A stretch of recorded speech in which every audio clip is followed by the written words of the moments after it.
Now I will go over another myth, which is um, the Ivy League is the only goal. And I say this with all the love in the world because I understand where this comes from.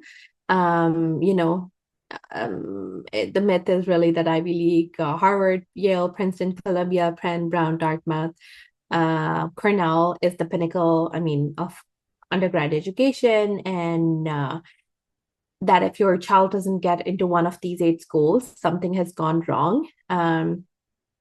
And I get it, but I have to be honest with you.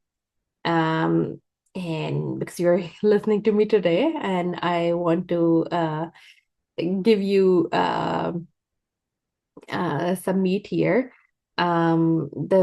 The brand name, of course, matters, but there are also some schools which are not Ivies but are equally or uh, even better. I would say an example would be MIT. MIT is not in the Ivy League.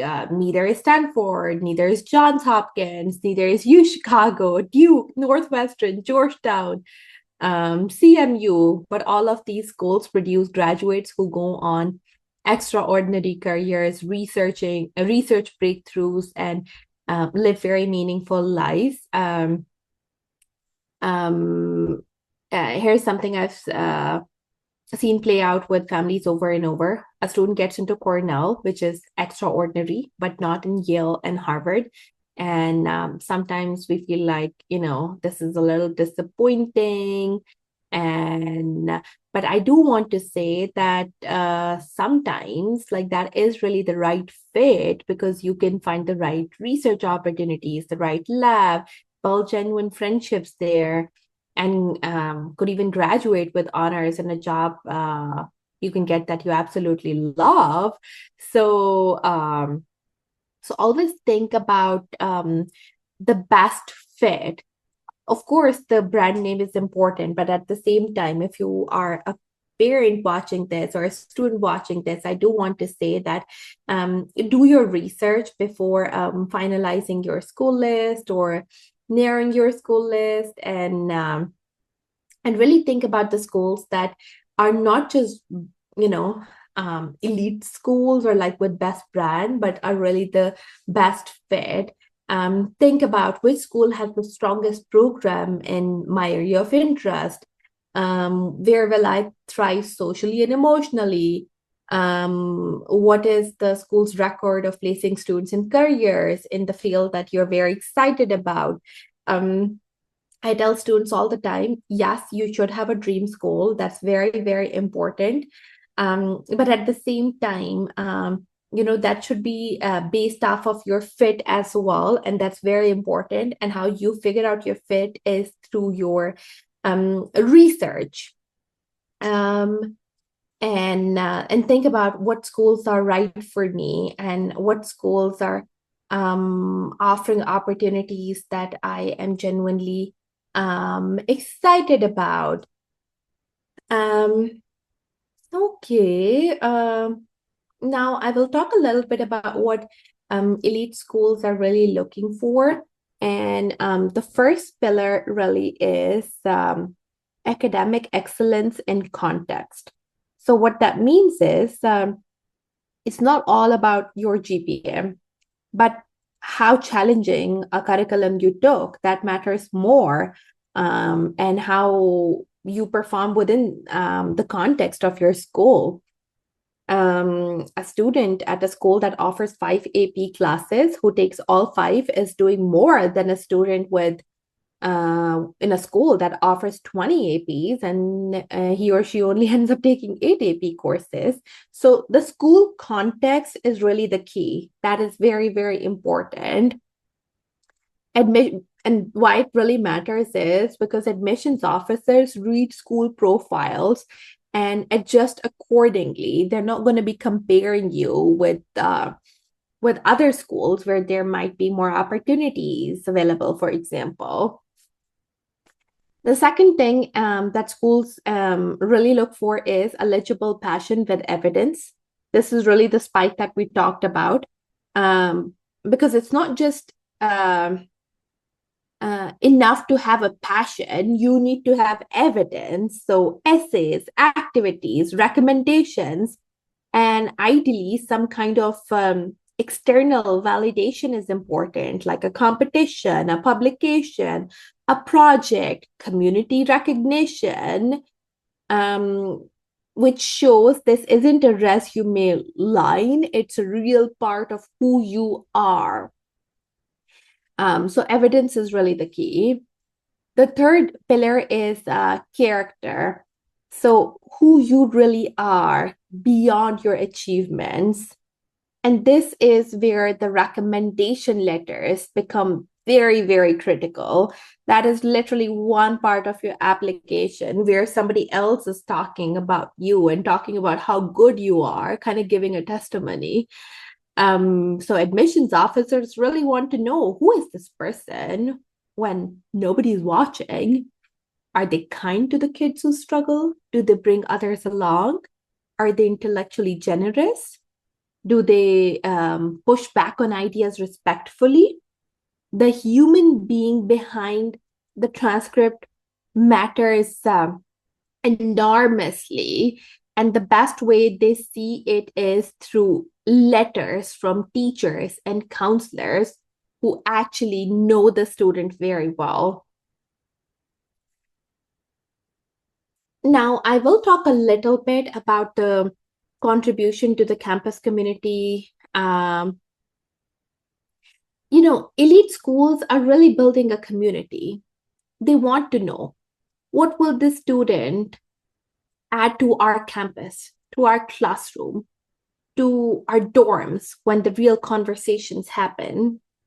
And this is why demonstrated interest matters at some schools, why campus visit records are noted, and why activities that show community contribution and not just personal achievement resonate.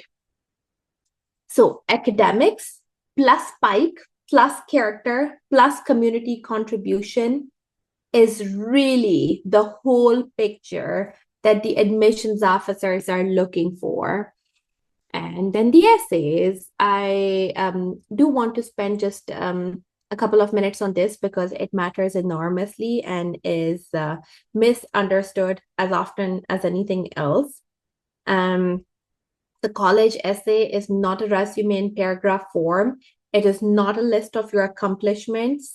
It is not an explanation of why Harvard is your dream school. The college essay is a chance to show the admissions reader something true and specific about who you really are as a person that they cannot see from other parts of the application. The best essays I have read are usually about small things. A student, an example would be a student who wrote about the specific way her grandmother folds dumplings and what that process and the way that she'd fold dumplings would teach her about, or what it actually taught her about patience and precision. A student who wrote about getting lost on a hiking trail and what silence showed him about himself. So you don't really need grand, sweeping, save the world kind of narratives. Sometimes just specific, honest, human moments are just enough. And that's really, really the key. I do want to say that, I gave you some context about the different myths. I talked about it's not all about numbers, well-rounded is not really the goal. The spike is more important for some part of your application. And I also talked a little bit about academic excellence and the context, eligible, passion with evidence, character, and genuine contribution to a community. I do want to say that if you are just starting out high school, you're sophomore, you're a junior, you really have time, a real time. Use it to go deep on what matters, not wide enough on what impresses. And if you're in the 11th grade, I do also want to say that think about how to make your spike more visible now and the application time. Think about who your recommenders are and whether they really know you. At this time, you should really be thinking about the recommendation letters as well. And if you are a senior, obviously you're not building anything new. You're really telling the story of what you have already built. But try to do that as clearly and honestly as you can. Your essays matter, your interviews matter, and just be yourself. Being yourself is very, very important because that is really evident through your applications. And I reiterate this all the time. And I think this is all we have today. I hope this was helpful for you. And I will see you next time. Take care. Bye for now.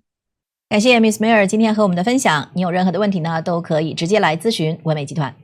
美国文美集团，美国大学申请规划服务第一品牌，20年经验，万博士领衔常春藤顾问团队，中美双顾问模式服务一个学生，按照大学录取学校排名收费，与孩子形成利益共同体。华人老品牌，值得您的信赖。文美集团隆重推出 ACAP 大学专业及职业测评规划管理系统，华人升学机构首创，完美解决华人学生最大升学痛点。人工智能提前锁定大学专业方向，提前2到5年布局申请。有了专业测评系统，孩子的课程规划更清晰，活动更聚焦，文书更有故事感，大学申请更有竞争力。5到11年级学生都可以报名参加测评。文美集团1对1非营利组织成立运营领导力项目，让孩子从参与者变为领导者，真正成长、成人、成才进名校。5到11年级学生均可报名参加。文美集团社会影响力联合国网络义工课程，节省孩子时间，做名校认可的社会影响力，高大上义工。5到11年级学生均可报名参加。感谢大家收看，我们下期再见。